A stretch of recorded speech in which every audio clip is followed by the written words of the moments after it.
Is so the more be share with you. Aye. Den. Some buy now ma hada coffee. Obere. Beji be bra coffee. Na wo ko fache yi. O message to me. Oh, they be. Se o ba unim za me beda o kenti no wo di kan beda me ka. Aye. No be I'll be tomorrow. Habib wo sika o je o de ere. Project. Go yes about 300,000. 300,000.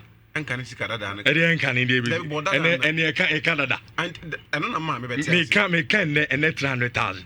Into OCDness and I'm 3 billion. And I'm mobile now more than maybe be mamia. Or no Abu Dhabi catch them me say. Or call no baby be or me or Abra Hausa contract in these 6 months. Me point out me could do and that's actually.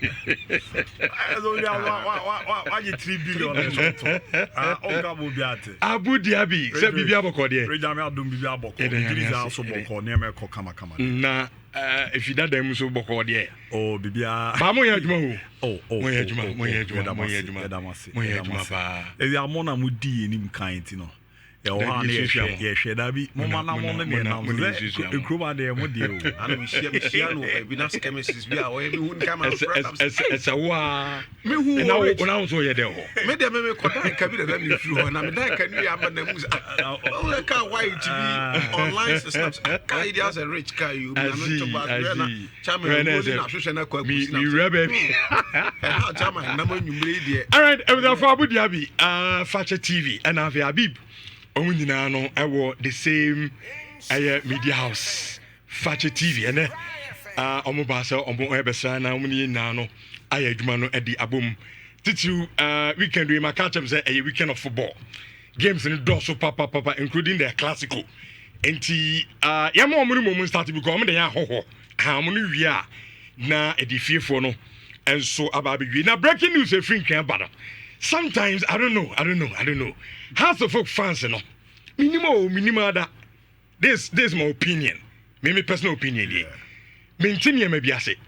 Set a whole managing director, MD of the club, the Lali Uncle Con office. Now supporters are could in the office na animal catch that MD say. Yam maunga office or munchen you. MD Edgary from Ifie. Or con office are contena oye ne niema ba ko bi enu bi ebetumi aboama house nso ne niema etumi akoye dia mom papa du no office ho a there's a section of household fans who gina ne office na nim and obi so mso adan omso mo mani nwura office ho wow me office ade ama me say ho na me ntra nyima adwuma eda na mo mani nwura office ho a amasem ni na omso mo mani nwura en say walao obi say alachi akan bi na aye Vincent odote sowa say as na djuma esen kono na eye as MD no omumienu na eye and has a struggle. What is this? Na ode e ba fia e be kan wasam enso odwumadi so abi mention sem famfiri ho El Clasico Barcelona Real Madrid. Rich I've been chatting here for the for. Maybe the Clasico in come but Besenka me starting in common free Arsenal kakra na mafra ba me wi na ma wi o Clasico. No problem. Na maybe na me monitor mo kwesi here in the story no ne Andy na mete so mo ka say I say 60 million be afa baby for Real Sociedad Martin Zubimendi. Na Arsenal ewie Zubimendi na next season oba be yejuma dia mom. When I saw the story I was very happy. As someone me pay say me who say Arsenal lifted trophy and no elbow break money because who am mobo. That's right. And kwadan ketwa na koso musua di free Arsenal especially when you go to London. Now san kwadan ni nyina timi boost di omo sasi omobo. Arsenal timi fa ni sense ni bo. So who di European football nkomo a. As a Londoner. Sisi na a Londoner. Sisi a etui every Arsenal supporter empire bo and say Europa League final say beba so Manchester Tottenham. Memma Manchester nye mistake. Tottenham say o rich utie. Wo bo empire say o Manchester be share Tottenham no. Arsenal for be time ochi. I said dey na no ye hwe Inter ne Barca ne wie ya. Anke ti kroma Inter supporters say wo gan no mo ye do sen. Dey bia me wo number bia ya me ko tu. O mo ye 12. Because I'm at any power park and also I'm seeing Pania 12. Inter supporters omu krum omo 12. I'm not saying it's 12 in number, but what I'm saying is that omo no so. But omo Barcelona free against supporters in your beka home number ne ko millions. Etienne Manchester United ebenya extra supporters abeka they already won a name say United worldwide. Mo amase a lot of football fans mbenya bi abeka ho because Arsenal for mpa ebo nyina ne say Tottenham be European trophy at the Ballon have a Chelsea for ye nya so. Already ba ku ikure wo he wo yenda. Na we mu beka ho. So every Arsenal fan want Manchester United to win. Now Arsenal are niyema bebree at top players I sign is bebree. Now me share and niyema bi ewo madim high say. Rich Boamena ye ni nkomo we. Now Mikel Arteta be far Arsenal in 2019. Ndi say o kowachi na boboba Arteta be far Arsenal ache the first game Mikel Arteta a year adwuma edema Arsenal as the Arsenal manager was December 26, 2019. It was Arsenal against club by friends AFC Bournemouth. Now say Osha lineup Arsenal at the ball sa Bournemouth game ABC na Ben Leno and no a goalkeeper for Arsenal in that game. The right back na Maitland Niles and the wall left back Unya Abrantia friend he said and as the center pen Socrates Papastatopoulos and then David Lewis Mfimfi Granit Xhaka and then this boy Lucas Torreira. No one never Arsenal Mfimfi and him one was Abrantia friend said Mesut Ozil, Aubameyang and then Alexander Lacazette. These were the players and they kuta Mikel Arteta in the first game of Bodema Arsenal. Fast forward from 2019 ABC now you can say all these players has been washed away from Mikel Arteta. And in the Arsenal, what it means is that Arteta is managing an Arsenal side made by Mikel Arteta. Anthony players. Etietifi hey, the Nhyira sports na diama Richardo buy and Ankasa fan a squad or poor more no adwuma. Management national Ricardo Jumana Oyen and so many they have every right to call Richardo and ask you ask for Gabi Turam, you ask for Zandu. Yeah, the number. Yama Manfred. A dear now pants away to deliver because one I can't open. Any other man, then they need to start asking questions.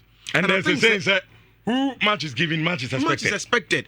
Baby, agents is here. I think said the Mikel Arteta I go through. I will ask any Juma why now. So for Man City. Why bad is that? Maybe for Manchester City. Pep Guardiola ever for Man City. Now the only player naka Man City team no ma any Pep player.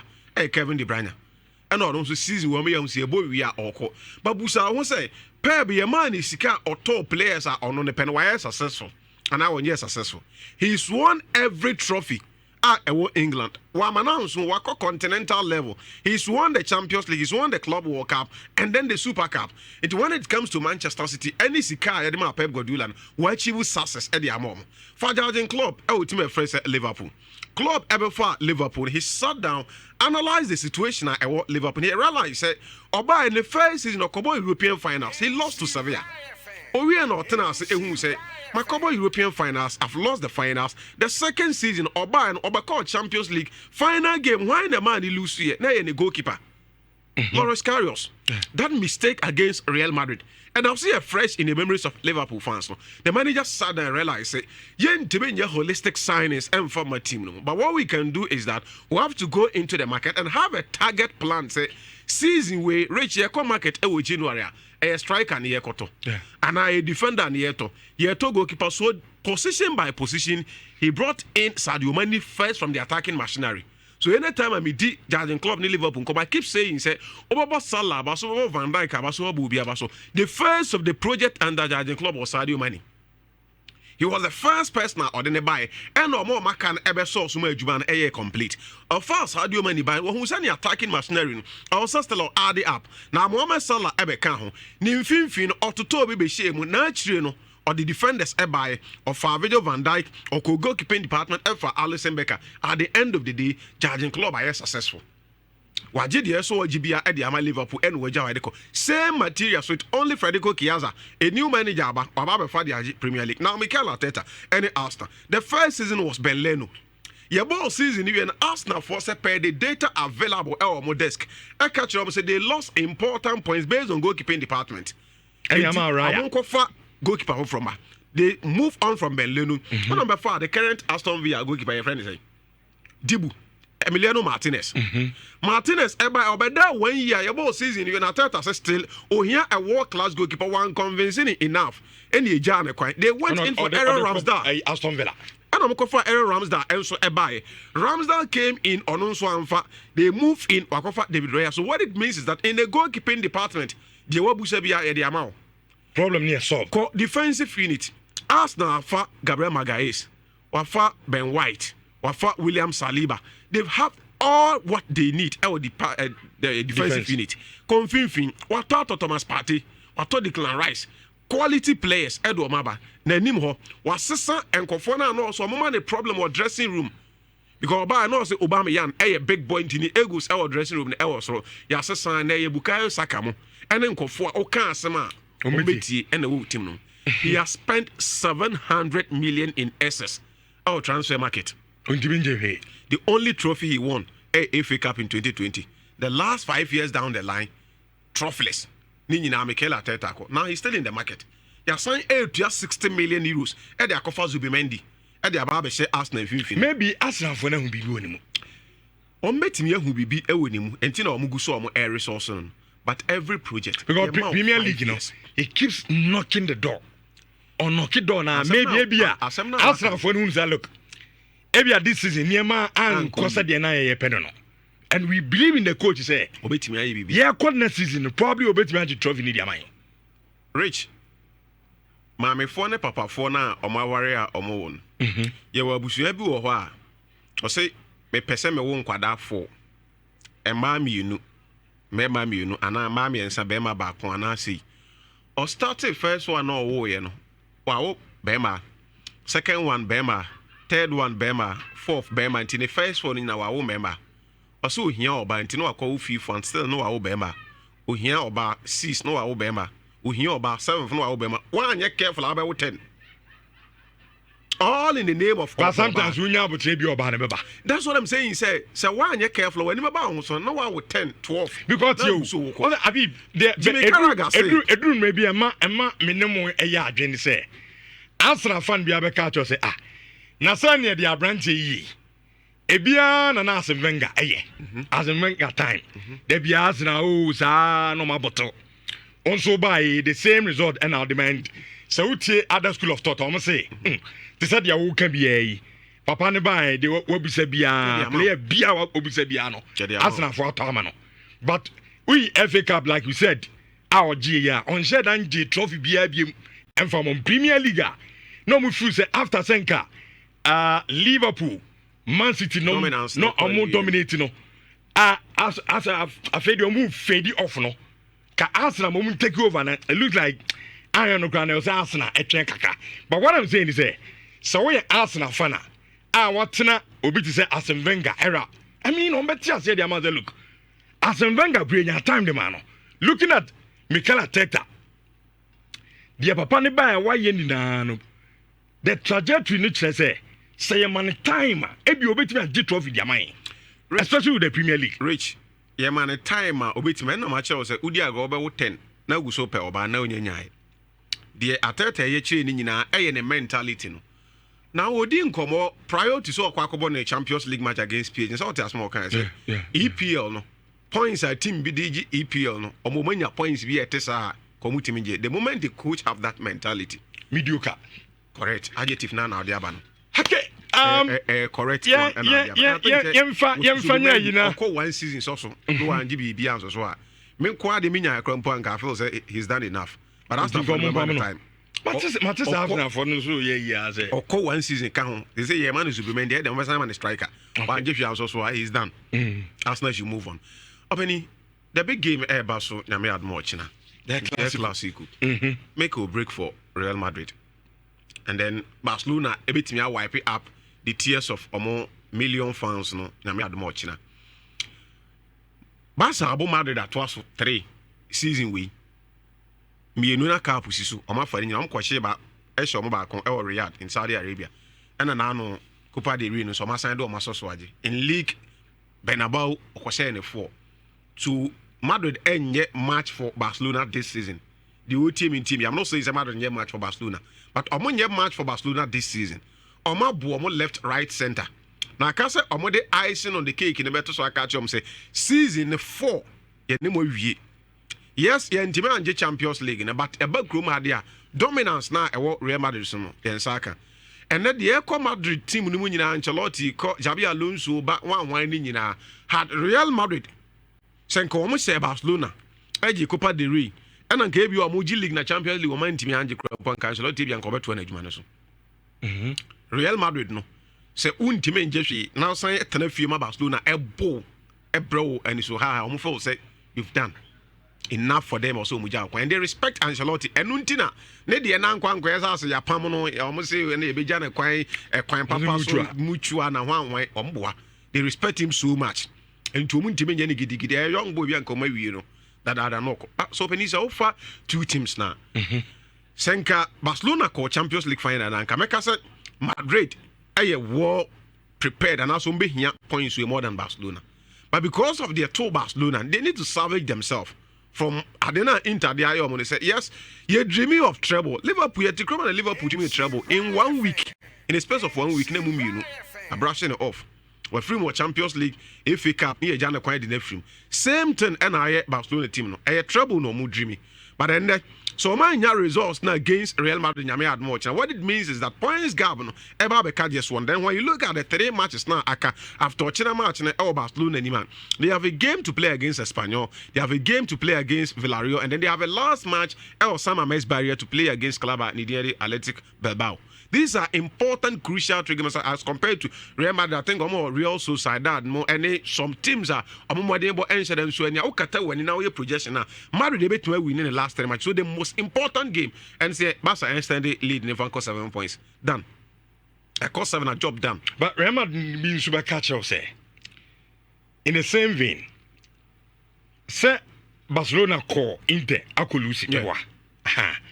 So player bia obodema Barcelona no mentally yeah, they are not too as on prepared because of two Charlie game we pa scoring 3 goals 3-2 na ka 2 minutes 9 MS of the game na niema tinya Zambia free Champions League no as psychologically omo minds ahead of a game na say be kakra so we team Madrid for now omo say almost use that as an almost advantage. Normally, I could share fine. Barcelona. Meaning, only Madrid for I will agree with Real Madrid fan, but the Emma mean who said Barca, Saad in the Benya effect almost how Hansi Flick are prepared the team no season.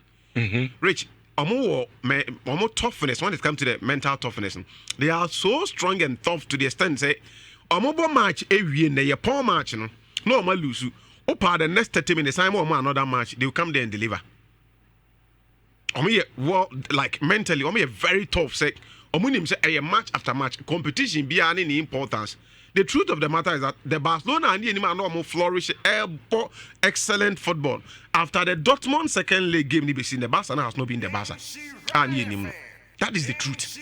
Barcelona fans thank us so mbe je tum aka no kra kire mo after mo ko lose to Borussia Dortmund the couple of games on my any results are omo enya had it not been said na Celta Vigo enya strong enough and no man kasa am prepare mo well na come say Barcelona now even against was it Mallorca how they struggle before say omunya 1-0 and then last week Valladolid took the lead before Barcelona coming from a goal down in a second half or they Rafinha mo ebamu on best Sunday enyari so Barca nankasa ensign so a quite that wa Madrid debate my first reaction but I felt say adena omo ekoye Italy free mono they need to send signal to omo supporters and say you disappoint him Italy you ntimi san me disappoint him Barcelona kruma.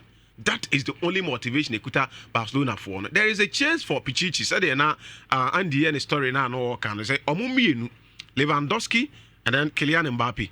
Kylian Mbappe fine Madrid no bet me every season now Amunya anything monumental.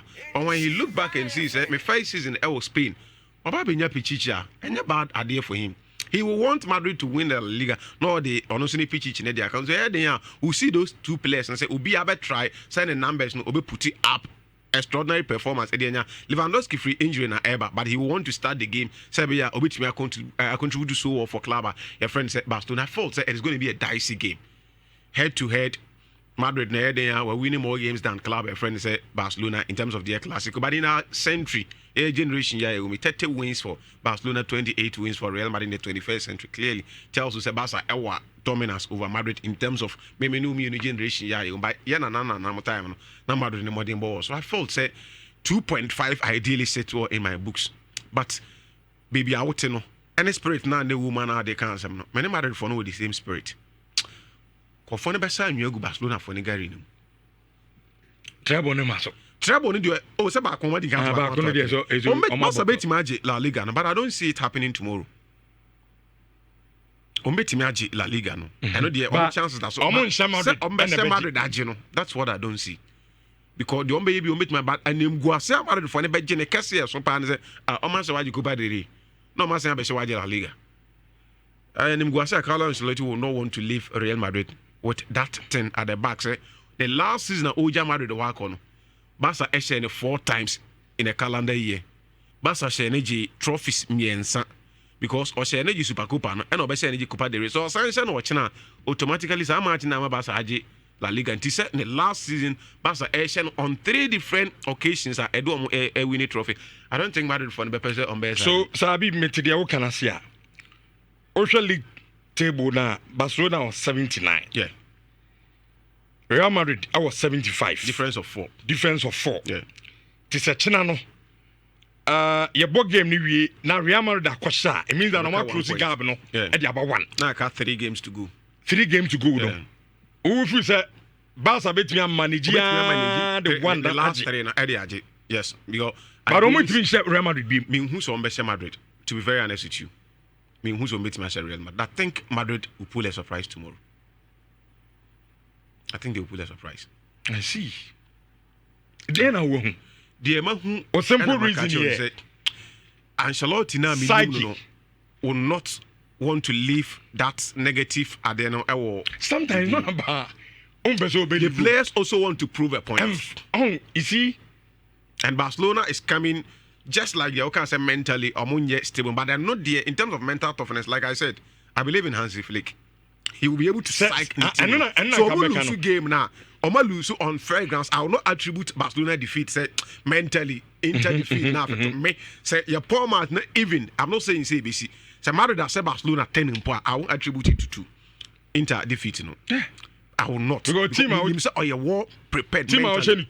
Ọba beti ase. Oseme ti ase. Ampa so beti ase. It show the kind of mental very tough. Ekuta players on the board. I mean very tough. Enti me dey say Madrid dey say Barcelona ochina. I won't attribute it to Inter defeat and say sha no masho. Okay. Sha no masho. But I think Chelsea Newcastle no so na yemfanwi. That's the biggest fixture ever Premier League you know. We already said Liverpool babo Arsenal. Biggest fixture ever Premier League we come here Chelsea Newcastle. Enzo Maresca projections be MI about 2 weeks ago catch say matches now akano they will need 4 wins no about draw me you know so munya sa on qualify for top 4 no. As we speak we're winning 3 since our cancer asem matches now akawo Chelsea anim no clearly match who here omo pa match no omo bo na me ad much na no o wi aso kwa ko Manchester United o Stamford Bridge na the last match we call Nottingham Forest.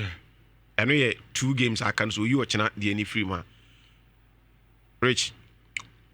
Team Manchester no. Europe, yeah the Barcelona mama mbesho. That is Europa League and the Champions League. Yeah the Real Madrid mamu Europa League ni for mbesho. Yeah mamu PS with Europa na mbesho. Anzo akuchia Sevilla. E Europa mbesho. O se say do mbesho. Enti mo Europe ne de. Mama yate ase mo so mentality am de ball league na fu ni se mo bo Europa League. Because Nanka we say there is no shortcut to heaven. But football there is shortcut to Champions League. Inti more far back door say and go for about 38 matches they are pre top 4 position they are cobo Champions League. But kwa cobo 13 no say 14 matches with Europa. Now they are about Champions League any problem mon kwaji number bo. Okay. Na some fun e si wo so a mbeti enka ukruma. So I think that Chelsea need to go to St James's Park, do everything within their means, at least a point. So over graph any projections are Opta any nkofo nyina e dia ba na Manchester City de what team e dia obe qualify about Champions League ni bi. Newcastle about 75% chance because Chelsea rate around 66%. So Chelsea need to at least pick a point against Newcastle. No who say obese Manchester with the oyeti Liverpool fi no obese mo. No say kunya draw in the last match or not even on a good day. When Chelsea is active, na nia bre epeso onya points e European footballer. Not time for us in your match. They can sometimes disappoint. Chelsea can sometimes disappoint. But a Drew baby or many other person making name for themselves. I don't think Nottingham Forest. So the only game important for Chelsea or China St. James's Park and upper 11. I think Enzo Maresca should prepare the team now at results. For Newcastle United, they've done so well for themselves in the last 2 seasons. Or maybe a Newcastle a free. Since Saudi Arabia for no buy the investment share any a juma or my years or more so many years Crana trophy cra or who be that this year or my lifting trophy that is the League Cup or my GDS so last season they did so well. We saw them in Champions League. It's a season where your boy na Newcastle United and me and Champions League no go Europa League for them and you failure for them. They've invested an investment and started yield the results kakra at the moment. I think say they will try to prove a point. Say, me defeat Chelsea. Now come do see Champions League. Say in 3 years they've been in Champions League for 2 different occasions. I think say me INS Amanabo. I don't as a Chelsea fan. To be very honest with you, me who's a Chelsea beat match in Newcastle. Heading. Because we are league table now. Liverpool already Omo Barcelona. So game no Liverpool had nothing to lose. No. Enti menye sure cry say omo dey. But Rich, Omo Arsenal so game no. Liverpool as Arsenal came. For 2 teams say baby league na Arsenal that third. Enti. They say Liverpool, is there Liverpool ma boli league. So who say Liverpool as Arsenal? Me so baby me free buy. Liverpool game no how be approaching no. Enya to say first now no more. Now you come mental toughness as me. Arsenal could feel more Champions League. And they do the on attention never move. No, I'm also mental, you know. I'm on your sound. But on also feel say at least Anya Shekra, the Anya Shekra, me place second. Oh, Premier League. The truth of the matter is which Liverpool the league comparing Barcelona and Arsenal when it comes to mental toughness. Barca for no. I know the Arsenal for number 25. Okay, today when I am fan says our game no a draw. Oh, yeah, a draw. I Anfield. On best Arsenal, Rich. Me sure. Liverpool best Arsenal. Me sure. City Southampton there City because Southampton already. Omo quarter that. Newcastle no Chelsea na 63. Yeah. And Newcastle sabu. Omo match is not can Chelsea match is not can the most important game in the match. Because yeah, they nka ho. Our bridge so. Omo ntimi nhyamo recently but omo hyamo. Because omo no Premier League afo omo Premier League. Okay. Mo muti aye ne say baby ejina Leicester, switch down. Any team back no Southampton or my way that. Can you discuss more match and get relegation? Bamu. Mutia is uncle for the quarter. Habib. Mama no from tea. Mama about Premier League. Yeah, some Cobo Champions League. Muntini. So Chelsea Shamwa and some tea. I don't know Munjin to me. Yeah, some Cobo Champions League tea. And it is our game, no. Any anchor say any players na kase. Omo gugu omo na mo nhye. Okay. But ye hu se ma no den pe. Okay. Ye be san nwegu. Sa. Onya no boko. The last time I'm share we Premier League na man te ben. Na match. Enka you ti. Ye no mo busa. Rivalry you. Minim asem na busa. Edru a enye tactics. Okay. Enye form guide. Okay. Abakosem. Eye mentor. Ene abakosem. Adwene na e de bobo no. Ye se ma Chelsea nko Champions League. Finito. What I say? Entimoni enkasa boko. Nieme jagin man, am mfa nko Champions League. Okay. Because Newcastle is our according card ya to say emfa. Edene. Very honest. Newcastle emfa. Edene. Tienso had me see e be shamo pe. Champions League na emfa mamo. Timunya no boko na emfa mamo. Why? Habib. Catch Chelsea for no. That I say. Now adna mo so munjin tum za fu mama wo Premier League mo Europa League. Na munjin tum. Yeah, empebre. This is one just mo yakwadofo. Shortcut. Okay. Now the Tottenham now no Tottenham muni baby odana. Oh the Manchester because you are the bigger brand. Tottenham now for any Manchester United can be discussed. Tottenham cut off 5 omaka. Tottenham ewo Premier League the bia do omaka. Sangofo no hu. Sa ade na Tottenham ye about big 6 clubs near do omaka. They don't qualify to be a big 6 club in England. Omo nka ho. Lucas Ben ye do omo be say omo ewi because big 6 clubs no. So who rotate here? Yeah, this our term. They told me, say these are the big 6 clubs. No, say Manchester United League in Wajibi, Chelsea Wajibi, Liverpool Wajibi, Man City Wajibi. You can't answer Hasna for so. I'm going to be at you. I said Liverpool for 30 years. All right. I think they still have to be there. Okay. Top 4. I'm saying as some Newcastle and Aston Villa, but it's going to be a good game. Okay. It's going to be a good game. When am I able? My phone boy. Okay. Yeah, boss Sam. Almost a team back on Almost papa. And Maybe ambassador. Oh, Premier League. West Ham they are least. Discuss more matches for Premier League. West Ham they are least ever manage you. When was the last time we discussed a Manchester Premier League match? Oh ha. Oh, you tank because of your more. Hey, so yeah, World League you discuss Manchester United matches or Premier League. That is the level now you do. And you. Bye.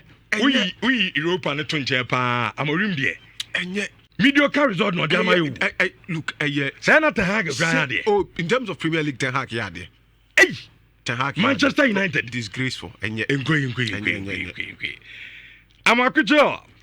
I say, but who told Richard Manchester United can win this trophy? Me anam nim. Me here. European noobs and me here. Rocky Santos. I know I catch them say Manchester United will win the Europa League. What you for the second season? Club now you can say no who cram Petrovi. Anyone an Hurricane or no? Why do we that? No, why is it so say?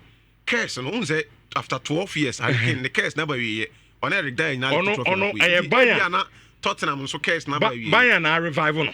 What's Angie supposed to Google so very revival space. And I tell you what me can be. It's not possible. Tottenham, there is no way to make Manchester United. NC. That boy in young boy, no, I would Richard. Bono, say if he any Leon game, I'm catch him say about Europa. You guys, that match now, we need. Me catch him say, you better sell Leon. That game. Spanish teams in the crowd, you see. I mean, when Richard say, Tottenham share Manchester United. I resign. I sign. Miss Akunya resign from there. Akunya not to say I resign from Ejuma. We resign. When you do be rich. As I know, are they intimate? Beating Tottenham for Europa League. F1. The last time match Ben or cancer last year last year cancer be seen Nigeria. And almost or she 2. Have you implementation or she 2. Wouldn't the Ocean or she old ones no there new ones. They what can but we say and remember before back on the lecture about we there Richard and Jaya me am Baba Ham and Jaya. Say Tottenham is the only big club because of their stadium. I don't Tottenham now was only a big club no. I mean a big because of the new Tottenham stadium. 1 billion. We are no free be anywhere. I want one I'm a big. We know say Liverpool will be Arsenal tomorrow. Okay.